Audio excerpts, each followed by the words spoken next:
Most people think life changes when the situation changes, when the money comes, when the people change, when the timing feels right. But that's not how it really works. Life changes the moment a decision is made, not a wish, not a hope.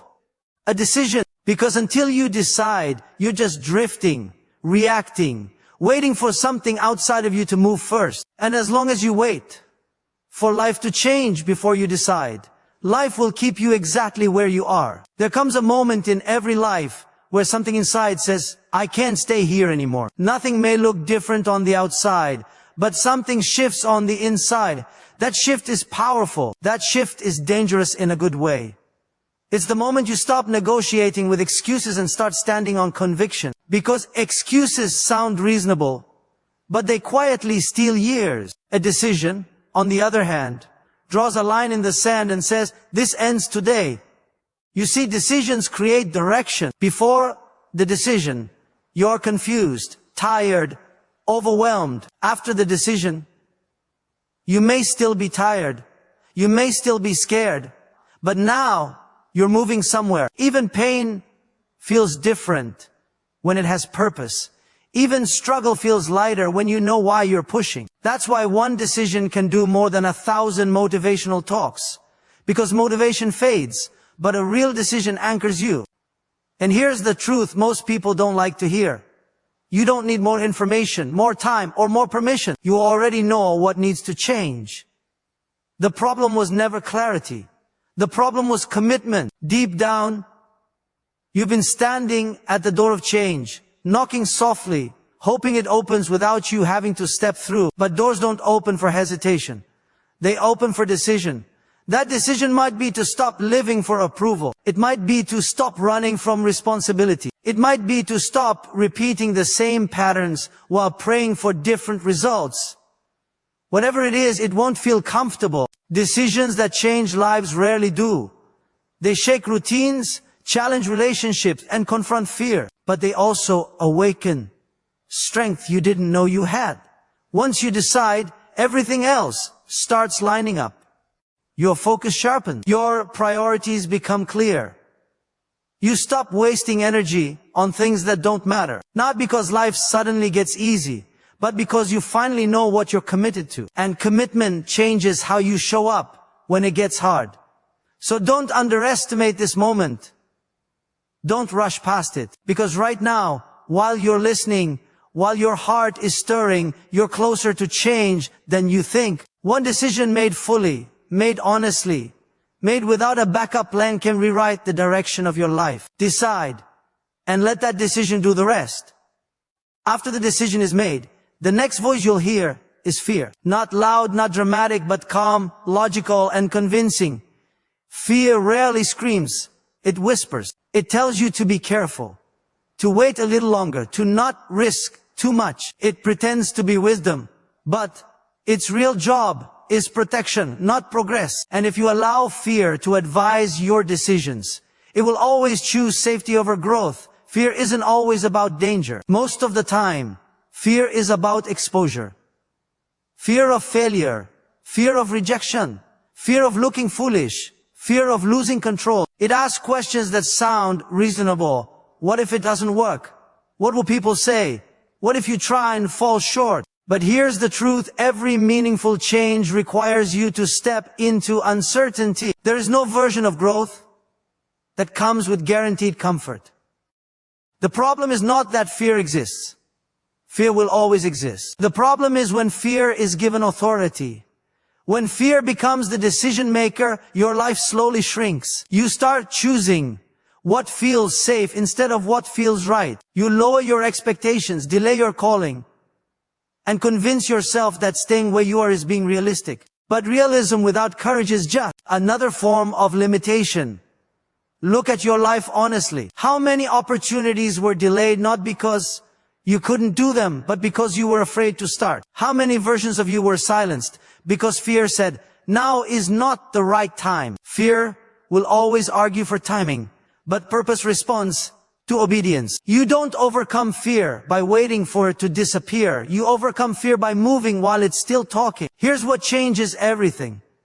When you stop asking fear for permission, You don't eliminate fear, you demote it. You let it ride in the passenger seat, but you take the wheel. You move forward with shaky hands and a steady heart. Courage is not the absence of fear.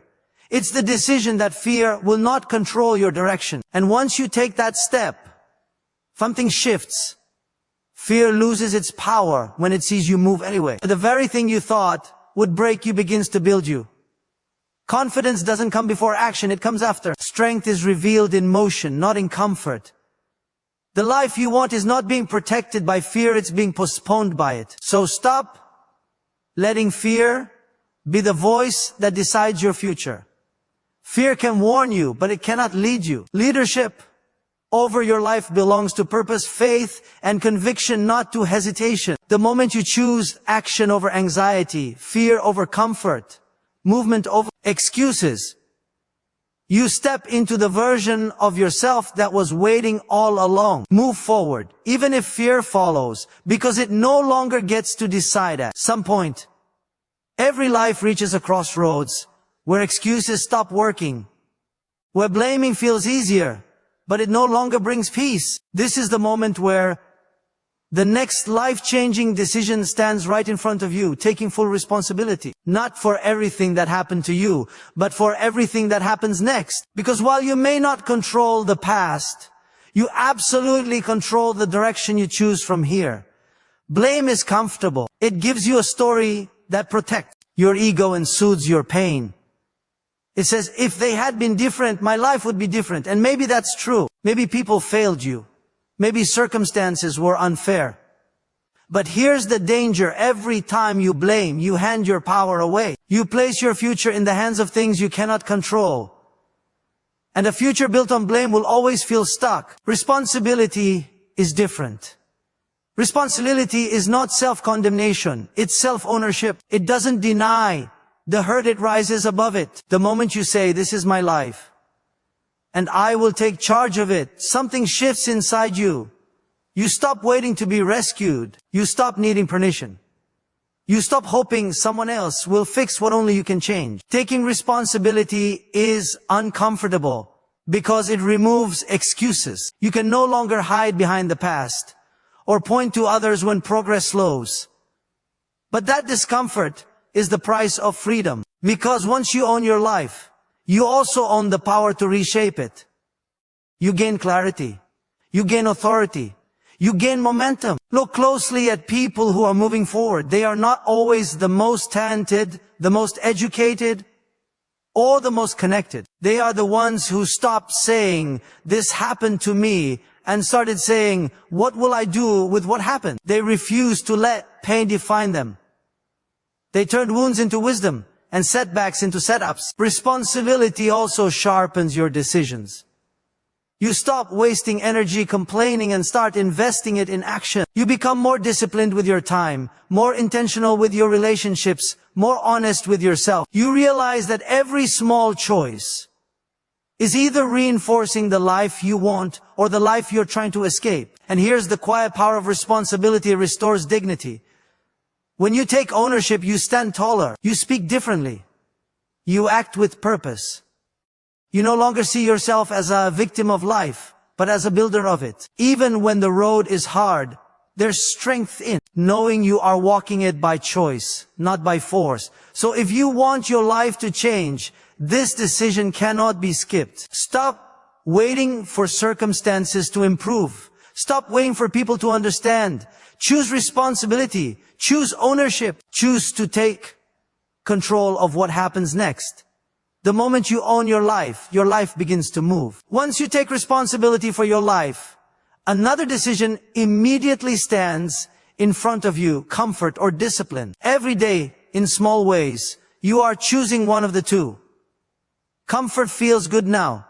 Discipline feels hard now. But time always exposes the truth. Comfort makes life harder later, and discipline makes life easier later. The life you admire was not built on convenience, it was built on commitment.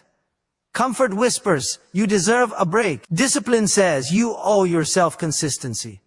Comfort avoids discomfort. Discipline uses it as a tool. Comfort asks how little you can do and still feel okay. Discipline asks how much you're willing to give to become better. And most people don't fail because they aren't capable, they fail because they keep choosing what's easy over what's necessary. Discipline is not punishment. It's alignment. It's choosing actions that agree with the future you want, even when your emotions disagree in the moment. It's waking up when you don't feel like it. It's staying focused when distraction is everywhere. It's saying no to what feels good, so you can say yes to what actually matters. Here's the hard truth. Your feelings are unreliable leaders. They change daily. If you only act when you feel motivated, your life will stay inconsistent. Discipline is what carries you on days when motivation disappears. It's the quiet force that keeps you moving when nobody is watching and nothing is applauded, and discipline compounds. One disciplined choice makes the next one easier. One small act of consistency builds confidence. Over time, what once felt impossible becomes normal. Not because life got easier, but because you became stronger. Comfort never builds strength, it only demands more comfort. People often say they want success, peace, growth, and purpose. But what they really want is the result without the process. Discipline is the process. It's the price of admission to a better life. There is no shortcut around it. The path may be slow, but it is sure. And understand this, discipline is deeply personal. It's not about copying someone else's routine. It's about honoring your own calling. It's choosing to show up for your own future, even when nobody else understands why you're pushing so hard, especially when nobody understands. There will be moments when comfort looks tempting, when quitting feels reasonable, when slowing down feels justified. Those moments are not tests of strength, they are tests of decision. Every time you choose discipline, you reinforce the identity of someone who finishes, who grows, who doesn't quit when it gets uncomfortable. So don't wait until you feel ready. Readiness comes after action. Choose discipline today, not because it's easy, but because your future deserves consistency. What you practice daily will decide your destiny. After discipline, there comes a tension. Many people struggle with trusting God's timing while still moving forward. Some people rush ahead without faith, trying to force outcomes. Others wait endlessly, calling it faith but never taking a step. Both miss the balance. Trusting God's timing was never meant to produce inactivity. It was meant to produce obedience. Faith is not passive. Faith moves. There are seasons when clarity is incomplete, answers are partial, and the path ahead looks uncertain. And in those moments, the temptation is to stop, to say, I'll move when everything makes sense. But faith doesn't require full understanding. It requires willingness. If you wait for perfect clarity, you'll stay stuck in familiar places while praying for unfamiliar results. Trusting God's timing means believing that delay does not mean denial. It means understanding that preparation often happens in silence and growth happens before visibility. But trusting timing does not mean avoiding responsibility. You still wake up. You still show up. You still act on what you already know to do. Obedience unlocks direction. Many people want signs before steps, but often the step is the sign.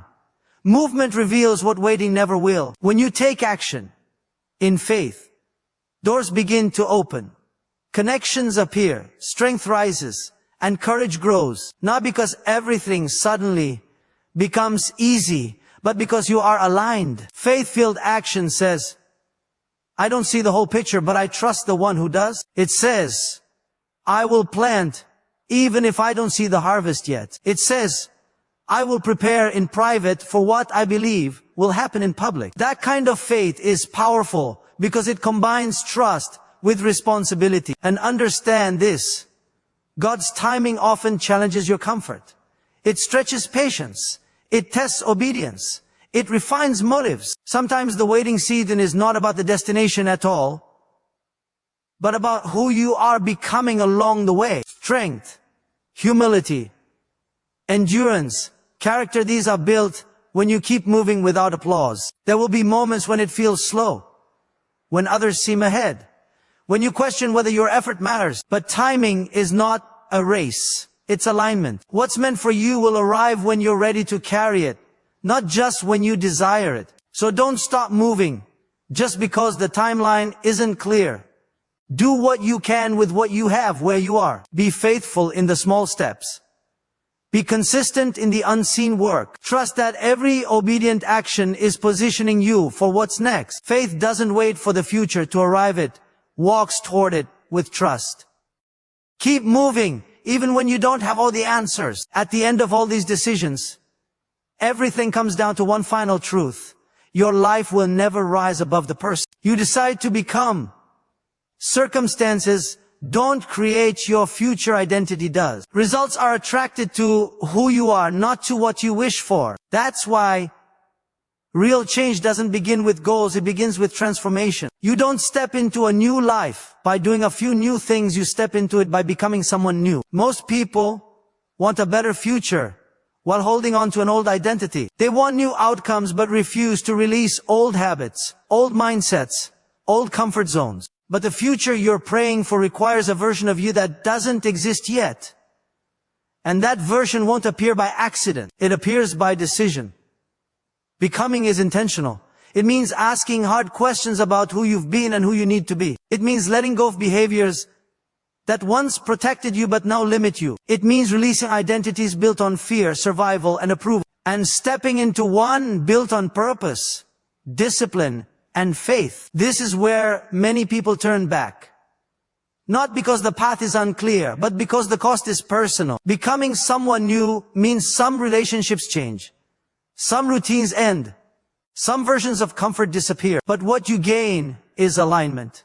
And alignment brings peace, strength, and clarity that comfort never could. Your future requires consistency, not moments. It requires daily choices that reflect who you are becoming, not who you used to be. Every disciplined action, every responsible choice, every faith-filled step is shaping your identity. You are voting for your future self with every decision you make. And here's the powerful part: identity leads behavior. When you see yourself differently, you move differently, you speak differently, you respond differently to pressure. You don't need to be forced into growth, you live from it. Growth becomes natural when it matches who you believe you are. Stop waiting to feel like the new version of you before acting. Action creates identity. Step by step, choice by choice, the old version loosens its grip. You don't become someone new overnight, but you become someone new on purpose. There will be days when you feel unchanged, days when progress feels invisible. But identity is being built in those moments, quietly, steadily, faithfully. And one day you'll look back and realize the life you're living now would have once felt impossible. So decide who you're becoming, and let every choice align with that decision. Become the person your future is waiting for.